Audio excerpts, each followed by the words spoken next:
வணக்கம். காமனா இருக்கக்கூடிய ஒரு குளோபல் ஹெல்த் ப்ராப்ளம் பத்தி தான் பேச போறோம். அது என்ன அப்படின்னு பாத்தீங்கன்னா இன்க்ரீசிங் சிசேரியன் செக்ஷன் ரேட்ஸ்.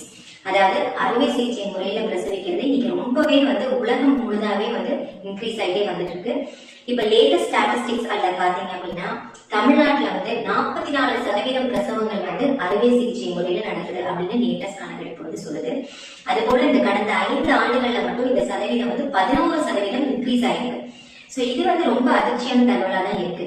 அதே சமயத்துல இன்னொரு ஸ்டாட்டிஸ்டிக்ஸ் பார்த்தோம்னா மெட்டர்னல் மார்டாலிட்டி ரேட் அப்படின்னு சொல்லக்கூடிய மகப்பேறு காலத்துல நடக்கக்கூடிய மரணங்கள் வெகுவா குறைஞ்சிருக்கு. சோ இது 2010ல 1,00,000 பிரசவங்கள்ல 90 இருந்தது. பட் இன்னைக்கு 1,00,000 பிரசவங்கள்ல 58 தமிழ்நாட்டுல குறைஞ்சிருக்கு.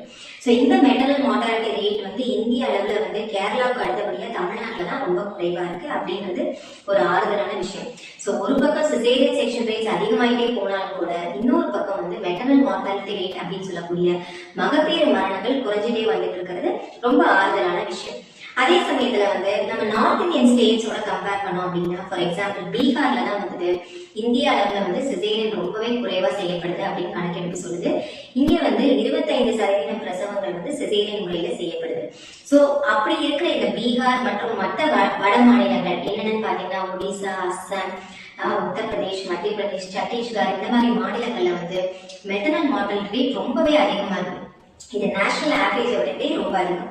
சோ நேஷனல் ஆவரேஜை விட அதிகமா 1,00,000 பிரசவங்கள்ல 130க்கும் மேற்பட்ட பெண்கள் மரணிக்கிறார்கள் அப்படின்றது லேட்டஸ்ட் கணக்கெடுப்பு சொல்லுது. சோ அப்படி பார்க்கும் பொழுது எல்லா சிசேரியனுமே வேண்டுமென்றே செய்யப்பட்டது இல்ல அப்படின்ற ஒரு முடிவுக்கு நம்மளால வர முடியும். சோ சிசேரியனை குறைக்க வேண்டியது ரொம்பவே முக்கியமான ஒரு விஷயம் தான். அதே சமயத்துல எல்லா சிசேரியனும் வேண்டுமென்றே செய்யப்படுற சிசேரியன் இல்ல மருத்துவர்களோட பேராசைக்காக செய்யப்படுற சிசேரியன் அப்படின்ற குற்றச்சாட்டு ரொம்பவே தவறானதுதான். இப்ப சிசேரியன் என்னென்ன காரணங்களால அதிகரிச்சுட்டே வருது அப்படின்றத நம்ம பார்க்கலாம். சோ ஃபர்ஸ்ட் என்ன காரணம் அப்படின்னு பாத்தீங்கன்னா இன்றைய காலகட்டத்துல பெண்கள் நல்லா படிக்கணும், ப்ரொஃபஷனலா கெரியர்ல சக்சீட் ஆகணும், அதுக்கப்புறம் தான் பிரெக்னன்சி, மேரேஜ் இதெல்லாம் பிளான் பண்றாங்க இல்லையா. சோ அதனால முதல் குழந்தை யூஸ்வலா டெலிவரி 30 இயர்ஸ்க்கு மேல போயிருது. சோ இதை நம்ம எல்டர்லி பிரைமரி கிராவிடா அப்படின்னு சொல்லிட்டு சொல்லுவோம். சோ எல்டர்லி பிரைமரியா இருக்கிறவங்களுக்கு அதாவது முதல் பிரசவம் 30 வயதுக்கு மேல நடக்கும் பொழுது சிசேரியன் ஆவதற்கான வாய்ப்பு எங்களுக்கு அதிகமா இருக்கு. அடுத்தது உடல் பருமன்.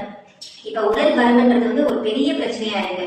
உடல் உழைப்பு இல்லாம இருக்கிறாங்க, எக்ஸசைஸ் சரியா பண்றது இல்ல, ப்ராப்பரான நியூட்ரிஷன் எடுக்கிறது இல்ல, ஜங்க் ஃபுட் நிறைய சாப்பிடுறாங்க. சோ இதனால ஒபிசிட்டி அப்படின்னு சொல்லக்கூடிய உடல் பருமன் இன்னைக்கு ரொம்ப அதிகமா இருக்கு. சோ உடல் பருமன் அதிகமா இருக்கக்கூடிய பெண்களுக்கு சிசேரியன் ஆவதற்கான வாய்ப்பு ரொம்பவே அதிகம். அடுத்து என்ன பிரச்சனை இருக்கு அப்படின்னு பாத்தீங்கன்னா இன்னைக்கு குழந்தையின்மை பிரச்சனை ரொம்ப அதிகமா இருக்கு. சோ குழந்தையின்மை பிரச்சனை காரணமாக ஐடியல் பிரெக்னன்சிஸ் அப்படின்னு சொல்லக்கூடிய செயற்கை கருத்தரிப்பு ரொம்ப அதிகமா இருக்கு. சோ அதனாலயும் இன்னைக்கு சிசேரியன் செக்ஷன் அதிகமாயிட்டே போடுது. அதே போல மெடிக்கல் காம்ப்ளிகேஷன்ஸ் அதாவது கர்ப்ப காலத்துல வரக்கூடிய சர்க்கரை வியாதி, கர்ப்ப காலத்துல வரக்கூடிய உயர் ரத்த அழுத்தம் இது எல்லாமே எனக்கு இன்க்ரீஸ் ஆகிட்டே போயிட்டு இருக்கிறதுனால சிசேரியன் செய்ய வேண்டிய அவசியம் பல சமயங்கள்ல ஏற்படுது.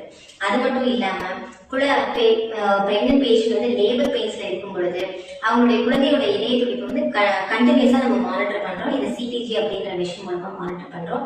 அப்படி பண்ணும் பொழுது அந்த குழந்தையோட இதய துடிப்புல ஏதாவது குறைவா இருந்தாலோ இல்லைன்னா குழந்தை உள்ளேயே மலம் கழிக்கிற நிலை, அந்த மெக்கானிக் ஸ்டெயின் லைக்னு சொல்லுவோம், அந்த மாதிரி பிரச்சனை இருந்தாலும் இல்ல தொப்புள் கொடியில ஏதாவது ப்ராப்ளம் லைக் கார்புலாப்ஸ் இல்லைன்னா நஞ்சு பிரிதல் இல்ல நஞ்சு கீழே இருப்பது இந்த மாதிரியான காரணங்களுக்காக கூட சில சமயம் சிசேரியன் செய்யப்படுது.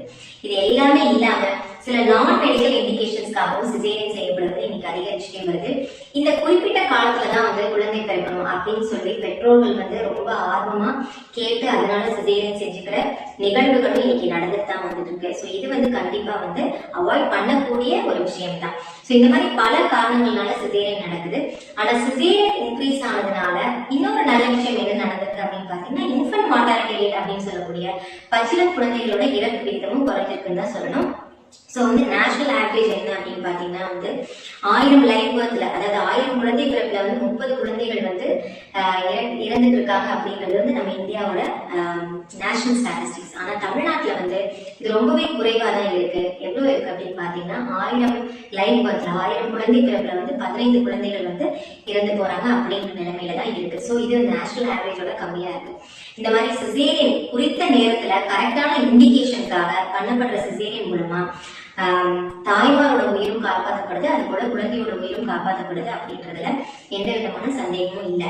இருந்தாலும் சிசேரியன் செக்ஷன் ரேட் வந்து கம்பேரிட்டிவ்லி ரொம்ப அதிகமா இருக்கு, 44% இருக்குன்றதுனால இதை குறைக்கிறதுக்கு நம்ம என்ன பண்ணலாம் அப்படின்னு சொல்லிட்டு பாத்தீங்கன்னா, ஃபர்ஸ்ட் வந்து நம்மளோட உடல் பருமன்ற பிரச்சனையை நம்ம சரி செஞ்சுக்கிறது ரொம்ப ரொம்ப அவசியம். ஸோ ப்ராப்பரான ஊட்டச்சத்து எடுத்துக்கிறது ரொம்ப அவசியம். ஜங்க் ஃபுட் அவாய்ட் பண்ணணும், கொஞ்சம் எக்ஸசைஸ் பண்ணணும். இதெல்லாம் செய்யறது மூலமா, உடல் எடையை கரெக்டா மெயின்டைன் பண்றது மூலமா நம்ம வந்து சிசேரியன் பிரெக்னன்சிஸை அவாய்ட் பண்ண முடியும். அது போல வந்து டீனேஜ் பிரெக்னன்சிஸை அவாய்ட் பண்றது ரொம்ப ரொம்ப முக்கியம். 18-19 வயசுலயே சில பெண்களுக்கு இன்னைக்கு கூட கல்யாணம் நடக்குது. இன்னைக்கு கூட வந்துட்டு நம்ம 18-19 வயசுல முதல் பிரசவிக்கிற பெண்கள் பார்த்துட்டு தான் இருக்கோம். ஸோ இதை வந்து அவாய்ட் பண்ணணும். அது போல வந்து ரொம்ப வயது முதிர்ந்து பிரெக்னென்ட் ஆகிறதையும், 35 வயதுக்கு மேல 40 வயதுக்கு மேல பிரெக்னென்ட் ஆகிறதையும் அவாய்ட் பண்ணோம் அப்படின்னா சிசேரியன் நடக்கிறத நம்மளால வெகுவா குறைக்க முடியும். அது போல சிசேரியனை வந்து குறைக்கணும் அப்படின்னா முதல் பிரசவம் சிசேரியன் ஆகாம பார்த்துட்டாலே நம்ம வந்து நிறைய வந்து சிசேரியன் பிரசவங்களை குறைக்க முடியும். ஸோ முதல் பிரசவம் வந்து சீக்கிரமா ஏஜ் வந்து ரொம்ப தள்ளி போகாம அட்லீஸ்ட் வந்து பை 30 இயர்ஸ்ல வந்து ஃபர்ஸ்ட் வந்து டெலிவரி வச்சிட்டோம் அப்படின்னா சிசேரியன் பிரசவங்களை நம்மளால வந்து கண்டிப்பா குறைக்க முடியும். அது போல வந்து இண்டிகேட்டட் பேஷன்ஸ் லைக் விபேக் அப்படின்ற முறையில வந்து முதல் குழந்தை சிசேரியன் மூலமா பெற்றெடுத்தவர்கள் வந்து சிசேரியனுக்கு அப்புறம் நார்மல் டெலிவரி செய்யக்கூடிய வாய்ப்பு இருக்கு. இதை வந்து வெஜினல் பர்த் ஆஃப்டர் சிசேரியன் அப்படின்னு சொல்லிட்டு சொல்லுவோம். இதை வந்து மகப்பேறு மருத்துவரோட ஆலோசனைப்படி இன்ஸ்டிடியூஷன்ல வந்து பண்றது வந்து நம்ம சிசேரியன் செக்ஷனை குறைக்கிறதுக்கு ரொம்பவே உதவிகரமா இருக்கும். ஸோ ஃபர்டிலிட்டி, இன்ஃபர்டிலிட்டி எதனால வருது, குழந்தையின்மை எதனால வருது போன்ற காரணங்களை ஆராய்ச்சி செஞ்சு எந்த காரணங்கள் நம்மளால ப்ரிவென்ட் பண்ண முடியுமோ அதை நம்ம ப்ரிவென்ட் பண்றது மூலமா ஐவிஎஃப் பிரெக்னன்சிஸை நம்மளால குறைக்க முடியும். ஸோ ஐவிஎஃப் பிரெக்னன்சிஸ் குறையும் பொழுது சிசேரியனுக்கான வாய்ப்புகளும் குறையறதுக்கு நல்லாவே வாய்ப்பு இருக்கு. ஸோ இது வரைக்கும் நான் சொன்ன தகவல் உங்களுக்கு உபயோகமானதா இருக்கும்னு நம்புறேன்.